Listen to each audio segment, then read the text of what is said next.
नमस्कार साथियों, आज के इस वीडियो में हम जानेंगे कि अहमदियों को लेकर क्यों विवाद हो रहा है भारत में।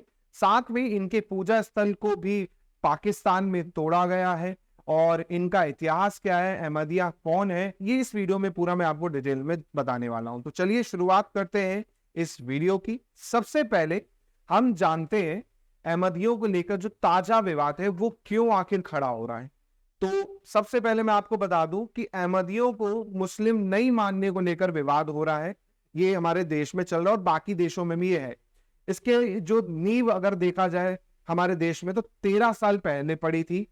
26 मई 2009 को जमीयत उलेमा ने एक क्या किया, फतवा जारी किया। इसमें अहमदियों को क्या बताया गया, काफिर बताया गया था। फिर इस फतवे के 2 साल बाद, जी हां 2 साल बाद 2011 में आंध्र प्रदेश वक्फ बोर्ड ने अहमदियों को क्या बोल दिया, गैर मुस्लिम बताने वाला एक प्रस्ताव जारी कर दिया। जब मामला हाई कोर्ट में पहुंचा तो वक्फ बोर्ड के इस फैसले पर क्या लगा दी गई, कोर्ट ने रोक लगा दी गई।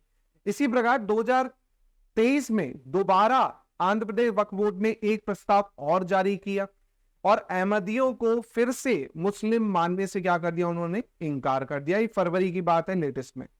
इस प्रस्ताव में भी 2009 में जो प्रस्ताव पारित किया था जमीयत उलेमा ने, उसी फतवे को क्या बनाया, यहां पर आधार बनाया। वर्तमान में क्यों विवाद है, जुलाई में क्यों ऐसा सुनने में आ रहा है, तो मैं आपको बता दूं 20 जुलाई 2023 को भारत सरकार के जो अल्पसंख्यक मंत्रालय के को जो है वक्फ बोर्ड के खिलाफ एक शिकायत पत्र मिला।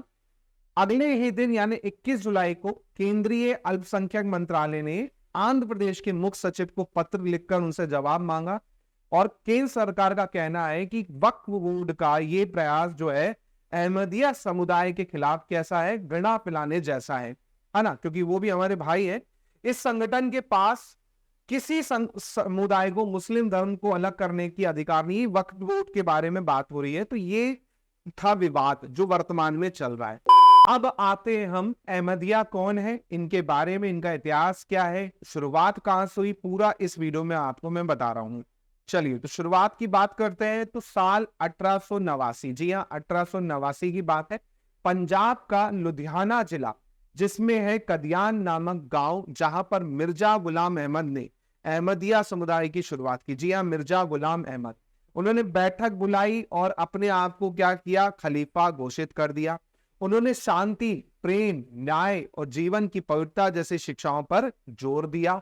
इसके बाद यह माना गया कि मिर्जा गुलाम अहमद ने इस्लाम के अंदर पुनरुत्थान की शुरुआत की है। मिर्जा गुलाम अहमद कदियान गांव से थे, इसलिए अहमदियों को क्या कहते हैं, कदियानी भी कहा जाने लगा। अहमदियों की ऑफिशियल वेबसाइट के अगर हिसाब से हम माने तो अल्लाह ने मिर्जा गुलाम अहमद को धार्मिक युद्धों और कट्टर सोच को समाप्त करने के लिए, शांति बहाल करने के लिए धरती पर भेजा था, ये कहा गया है। इसी प्रकार अहमदिया समुदाय के लोगों को लिबरल भी माना जाता है।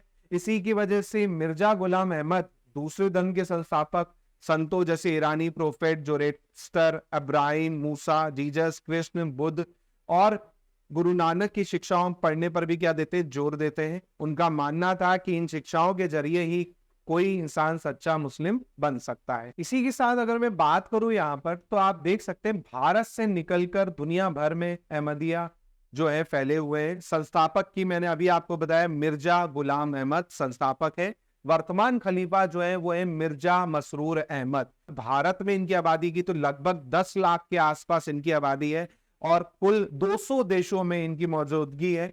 2011 जनगणना की बात करूं तो अहमदिया समुदाय को मुस्लिम वर्ग के तौर पे ही हमने स्वीकारा है। और पाकिस्तान में बात करूं तो इनकी आबादी भारत से लगभग 4 गुनी है, यानी 40 लाख के आसपास है, जो पाकिस्तान की कुल आबादी का 2.2% है। इसके अलावा कभी पाकिस्तान में पंजाब के प्रांत जो है रबवाह शहर में अहमदियों का वैश्विक मुख्यालय हुआ करता था, लेकिन फिलहाल इसे इंग्लैंड से ऑपरेट किया जा रहा है। इसके अलावा भारत, पाकिस्तान के अलावा जर्मनी, तंजानिया, केनिया जैसे देशों में भी अहमदिया समुदाय के लोग रहते हैं। नाइजीरिया की बात करूं तो वहां पर 25 लाख और इंडोनेशिया की बात करूं तो वहां पर 4 लाख अहमदिया समुदाय के लोग हैं।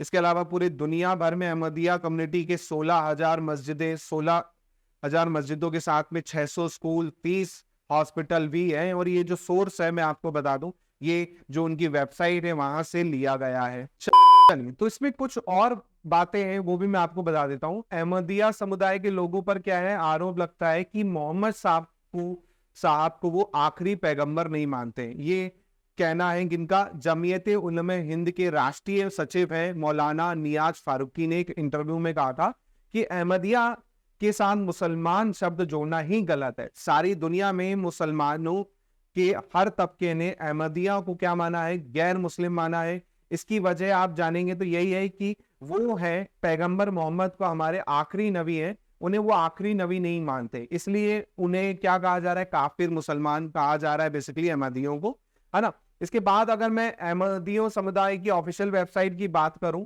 तो बाकी मुस्लिमों की तरह भी ये 3 बातें फॉलो करते हैं कि जैसे बाकी मुस्लिम जो है की तरह अहमदिया मुस्लिम भी इस्लाम के 5 जो फर्ज है, शहादा, नमाज, रोजा, जकात और हज को मानते हैं। इसी प्रकार अहमदिया भी बाकी मुस्लिम की तरह कुरान को अपना पवित्र ग्रंथ मानते हैं। वो मानते हैं कि इस्लाम मानव जाति के लिए सबसे बेहतर धर्म है।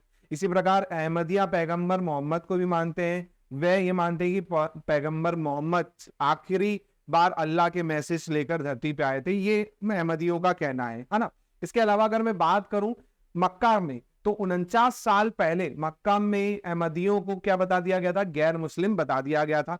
ठीक है, क्योंकि जो सऊदी अरब है वो अहमदियों को मुस्लिम नहीं मानता है। 2018 में सऊदी अरब ने अहमदियों को हज करने पर भी क्या लगा दी थी, पाबंदी लगा दी थी। इसके अलावा अगर कोई हज के लिए चला जाता तो उनको हिरासत में लेके उनके देश वापस भेज दिया जाता, है ना। और लगभग 49 साल पहले 1974 में इस्लामिक फिकवा काउंसिल ने एक फतवा जारी किया था जिसमें अहमदिया संप्रदाय और उनके अनुयायियों को क्या कहा था, काफिर कहा था और गैर मुस्लिम करार दिया था। ठीक है, 49 साल पहले, आप सोच लीजिए। इसके बाद अलग अलग मुस्लिम संगठन में भी ऐसी बैठकें हुई। कई मुस्लिम देशों में वैचारिक मतभेद की जगह से अहमदिया मुस्लिम जो है उनकी गिरफ्तारी तक हो गई, आप सोच सकते हैं आप। इसी प्रकार में अगर मैं बात करूं पाकिस्तान के, हमारे पड़ोसी मुल्क की, तो 1974, जी हाँ 1974 से ही पाकिस्तान में अहमदियों को मुस्लिम नहीं माना जाता। अगर मैं बात करूं तो पाकिस्तान में इसको लेके दंगे भी भड़क चुके हैं, जिसमें 1974 की बात है, और लगभग 27 लोग मारे गए थे, इनकी हत्या कर दी गई थी जो अहमदिया समुदाय से थे। इसके बाद वहां के तत्कालीन प्रधानमंत्री जो थे जुल्फिकर अली भुट्टो ने अहमदिया मुसलमानों को क्या बोल दिया, नॉन मुस्लिम माइनॉरिटी बता दिया था उस टाइम पे।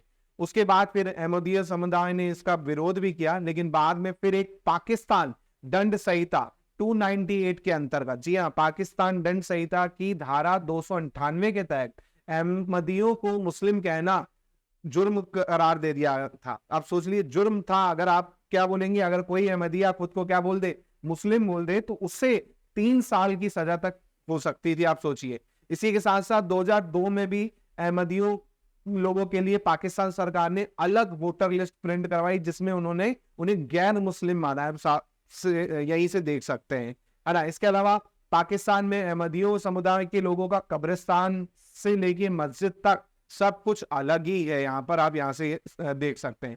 इसके अलावा वहां पर आप देखेंगे तो अहमदियों की जो मस्जिदें हैं उनको भी तोड़ा गया। जैसे 7 दिसंबर 2022 को बागनपुरा नाम की जगह पर गुजरवाला ने, पुलिस ने अहमदिया समुदाय की मस्जिद की मीनार गिरा दी थी। ऐसे ही 10 जनवरी 2023 में भी अभी अहमदियों समुदाय की वजीराबाद पुलिस ने भी वो किया, उनकी मीनार गिरा दी, है ना। तो कुल मिला के वहां पर पाकिस्तान में काफी कट्टरपंथी जो है वो अहमदियों को मुस्लिम नहीं मानते हैं, और उनके जो पूजा स्थल है, जो उनकी मस्जिद है, उनको भी वो गिरा रहे हैं और तोड़ रहे हैं, और ये हाल ही में ही बहुत ज्यादा देखने को मिलता है। तो ये था वीडियो जहां पर हमने जाना अहमदियों का इतिहास भारत में। लेकिन ऐसा नहीं है, भारत सरकार का मानना है कि अहमदिया भी क्या है, मुस्लिम है, और हम यही चाहते हैं कि सब लोग मिलजुल के रहें और अच्छे से रहें। तो वीडियो कैसा लगा आप लोगों को, तो प्लीज इसे शेयर कीजिए और कमेंट करके जरूर बताएं। बहुत बहुत धन्यवाद। जय हिंद, जय भारत।